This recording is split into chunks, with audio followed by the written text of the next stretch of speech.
बहुत बहुत स्वागत है दोस्तों आप सभी का आज के इस लाइव सेशन में। आज हम बात करेंगे क्लास 11th हिंदी का जो मिड टर्म का एग्ज़ाम हुआ है, ठीक है। इसके मॉर्निंग शिफ्ट का जो क्वेश्चन पेपर है उसके सॉल्यूशन के बारे में। तो बच्चों आपका जो खंड खा है और गा है इसका ऑलरेडी एक वीडियो सॉल्यूशन बना के अपलोड कर दिया गया है। इस वीडियो में हम खंड का देखेंगे और वीडियो के एंड में फिर हम खंड खा और गा दोनों भी देख लेंगे, ठीक है।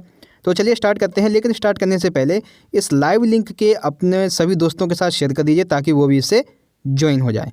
तो चलिए स्टार्ट करते हैं। तो जैसा कि आपको पता है कि आपका क्वेश्चन पेपर जो था जिसमें खंड का जो है वो अपठित बोध था, जिसमें आपके 2 गद्यांश थे 10-10 नंबर के और 2 काव्यांश थे, ठीक है। तो गद्यांश हमारा पहला यहाँ से स्टार्ट हो जाता है जिसमें आपके एक मार्क्स के मल्टीपल चॉइस के जो क्वेश्चन है वो यहाँ पे आपको देखने को मिलेंगे। अगर आपके पास क्वेश्चन पेपर है तो निकाल लीजिए ताकि आपको आसानी हो जाएगी। तो हम क्वेश्चन की बात करते हैं।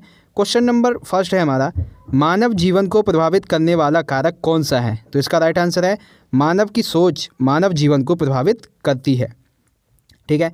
सेकंड क्वेश्चन है, मानव कब तक नए ढंग से ना सोच सकता है ना ही तो नए तरीके से काम कर सकता है? तो जब तक मानव जो है वो पारंपरिक दायरे में रहकर सोचेगा तब तक वो ना ही तो नए ढंग से सोच सकता है ना ही तो कार्य कर सकता है। तो ऑप्शन फर्स्ट राइट है। थर्ड है, बदलते युग के साथ चलने के लिए सबसे ज़्यादा क्या ज़रूरी है? तो बच्चों बदलते युग के साथ चलने के लिए स्वयं को बदलना भी बहुत आवश्यक है। फोर्थ है, नई सोच रखने वाले जीवन में क्या कर सकते हैं? तो सिंपल सी बात है, कुछ नया ही कर पाएंगे, ठीक है। आगे है फिफ्थ है, मानव जो है वो कब पिछड़ जाता है? तो जब मानव सामान्य लोगों के जैसा आचरण रखेगा, सोच रखेगा तो वो पिछड़ जाएगा, क्योंकि बदलाव की सोच रखने वाले, नवीनता की सोच रखने वाले ये हमेशा आगे बढ़ते हैं, लेकिन सामान्य सोच रखने के कारण व्यक्ति पिछड़ जाता है। 6 क्वेश्चन है, मानव मस्तिष्क में नए विचार कब जन्म लेते हैं? तो मानव मस्तिष्क में जब चिंतन का अभ्यास वो करता है तभी उसके मस्तिष्क में नए विचार जन्म लेते हैं। 7 क्वेश्चन है, जीवन की दिशा बदलने में कौन सा सहायक सिद्ध होता है?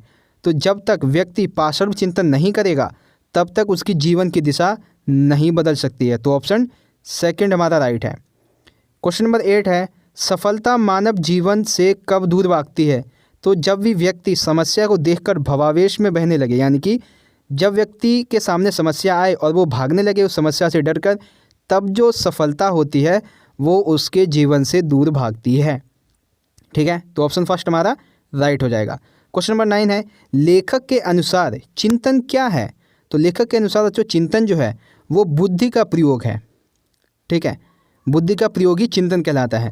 10 है, प्रस्तुत गद्यांश में क्या प्रेरणा दी गई है? तो बच्चों प्रस्तुत गद्यांश में बुद्धि की क्षमता का प्रयोग करने की दक्षता पैदा करना एवं समस्या को देखकर भावावेश में न आना, इसकी हमें प्रेरणा दी गई है। तो ऑप्शन जो फोर्थ है का व खा दोनों, ये हमारा इसका राइट आंसर हो जाएगा, ठीक है। तो इस तरह से जो आपका गद्यांश का पहला क्वेश्चन था वो यहाँ पे कंप्लीट हो गया है। तो ये 10 प्रश्न थे। आई होप आपके जो ये प्रश्न मैंने आपको बताए हैं उसमें से सभी सही होंगे।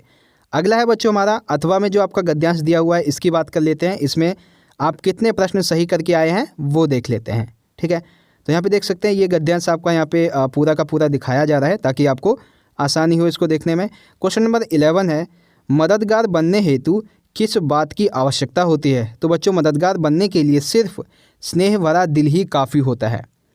12 क्वेश्चन है, सूरज व चाँद हमें क्या सीख देते हैं? तो सूरज व चाँद जो हैं वो सहजता से मदद देने की हमें सीख देते हैं, ठीक है।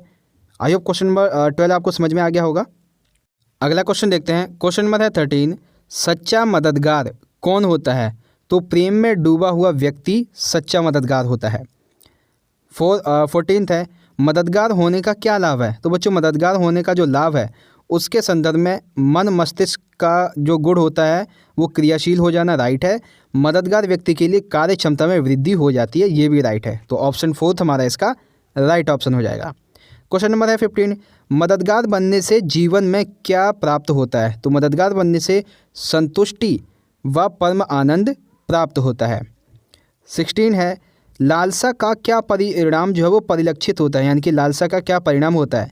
तो लालसा का जो परिणाम है उसमें नकारात्मकता का जो अवगुण है, यानी कि व्यक्ति के अंदर नकारात्मक जो शक्तियाँ हैं, नकारात्मक जो विचार हैं वो उसमें विकसित होने लगते हैं। तो ये इसका राइट आंसर हो जाएगा। 17 है, कौन सी सोच मानवीय सोच इनमें से नहीं है? तो पैराग्राफ में बच्चों जो है वो ऑप्शन 4 बताया गया है कि कमाना, खाना व अपने तक ही सीमित रखना ये एक मानवीय सोच नहीं है। ठीक है। 18 है अपने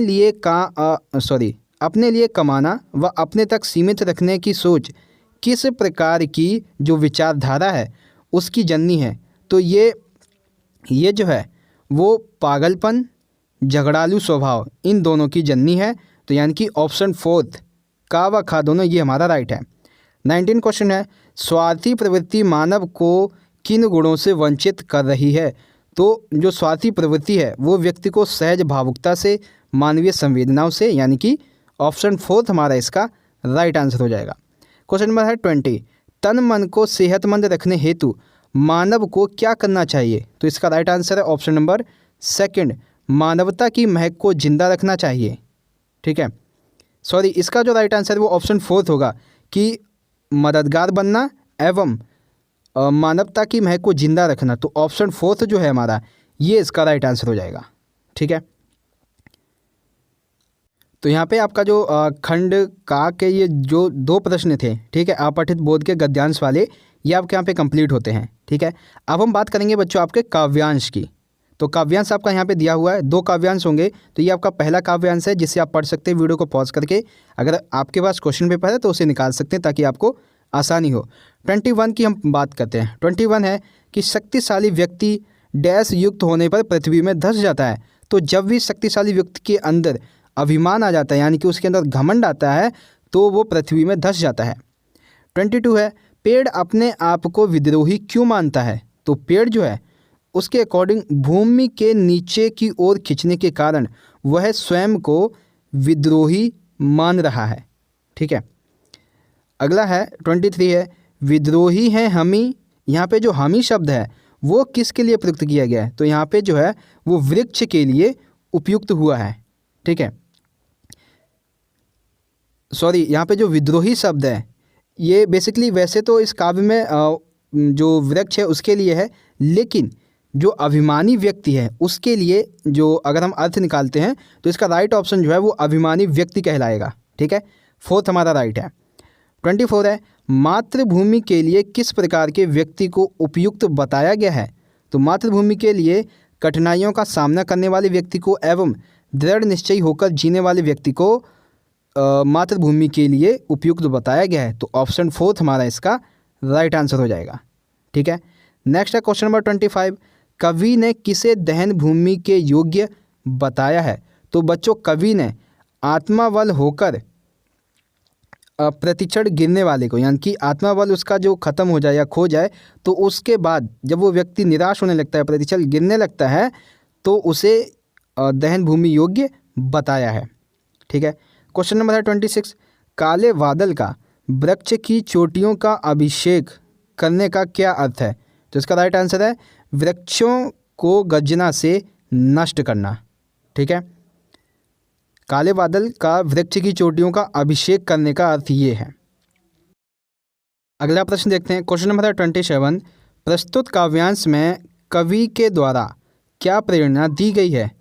तो यहाँ पे कवि के द्वारा कठिनाइयों का सामना करने की एवं दृढ़ इच्छा शक्ति से कर्तव्य पथ पर आगे बढ़ने की प्रेरणा दी गई है। तो ऑप्शन 4 का व खा दोनों ये हमारा इसका राइट आंसर हो जाएगा।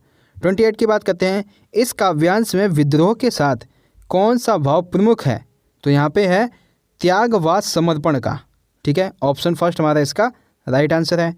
तो इस काव्यांश से संबंधित ये सभी प्रश्न आई होप आपको समझ में आया होंगे। चलिए बढ़ते हैं अपने अगले काव्यांश की तरफ, जो कि यहाँ पे आपका अथवा में दिया हुआ है। ठीक है, तो इसे आप पढ़ सकते हैं, आपके पास क्वेश्चन पेपर तो होगा ही। 29 की बात करते हैं, कवि अपने मन की बात किसे समझा लेता है। तो कवि अपने मन की बात जो है वो राहों को समझा लेता है। 30 है कवि सदैव किस राह पर चलता रहा है। तो कवि जो है वो सदैव चुनौती भरे पथ पर चलता रहा है।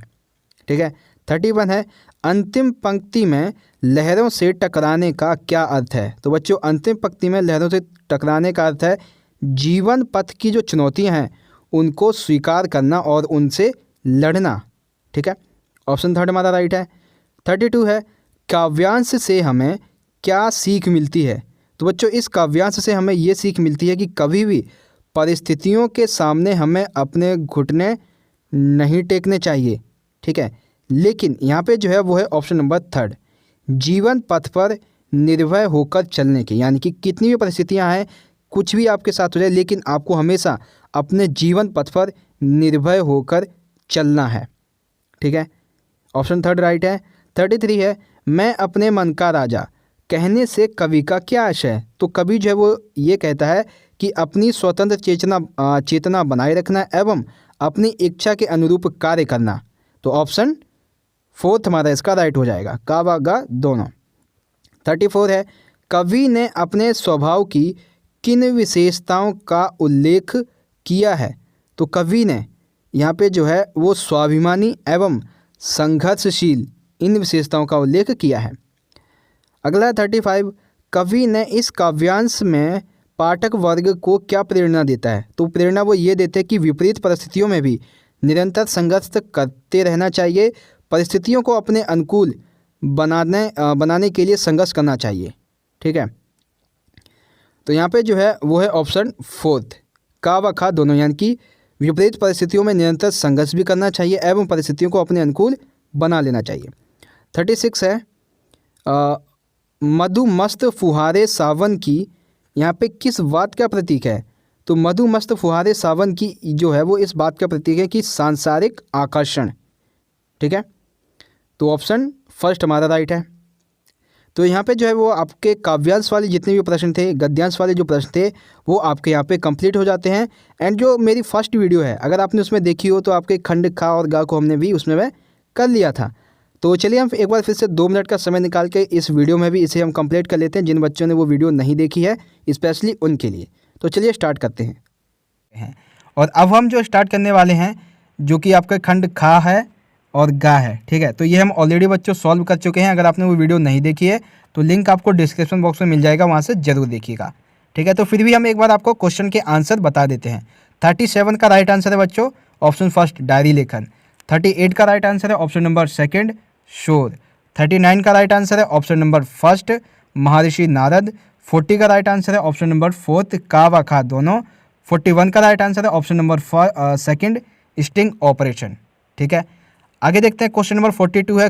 42 का राइट आंसर है ऑप्शन नंबर फर्स्ट। 43 का राइट आंसर है ऑप्शन नंबर फर्स्ट एंड 44 का राइट आंसर है ऑप्शन नंबर थर्ड। 45 की बात करते हैं। 45 का राइट आंसर है ऑप्शन नंबर फोर्थ एंड 46 का राइट आंसर है ऑप्शन नंबर फर्स्ट, ठीक है। एंड आगे देखते हैं, ये गद्यांश पे आधारित आपके प्रश्न हैं। 47 क्वेश्चन का, एक सेकेंड, प्रश्न हमारे यही हैं, हाँ। 47 का हमारा राइट आंसर है बच्चों ऑप्शन नंबर फर्स्ट। 48 का हमारा राइट आंसर है ऑप्शन नंबर फर्स्ट, ठीक है। 49 की बात करें तो 49 का राइट आंसर है आपका ऑप्शन नंबर सेकंड। 50 का राइट आंसर है ऑप्शन नंबर फोर्थ एंड 51 की हम बात करें तो 51 का राइट आंसर है आपका ऑप्शन नंबर थर्ड, ठीक है। अब आपकी अंतराल किताब से संबंधित प्रश्न पूछे जाएंगे। 6 प्रश्न हैं, जिसमें से आपको 4 के उत्तर देने हैं। 52 है, 52 का राइट आंसर है व्यंग्यात्मक शैली, यानी कि सेकंड। 53 का राइट आंसर है ऑप्शन नंबर फोर्थ, का व खा दोनों। 54 है, 54 का राइट आंसर है ऑप्शन नंबर सेकंड, 8 आने पैसे। 55 का राइट आंसर है ऑप्शन नंबर थर्ड, वसंत ऋतु।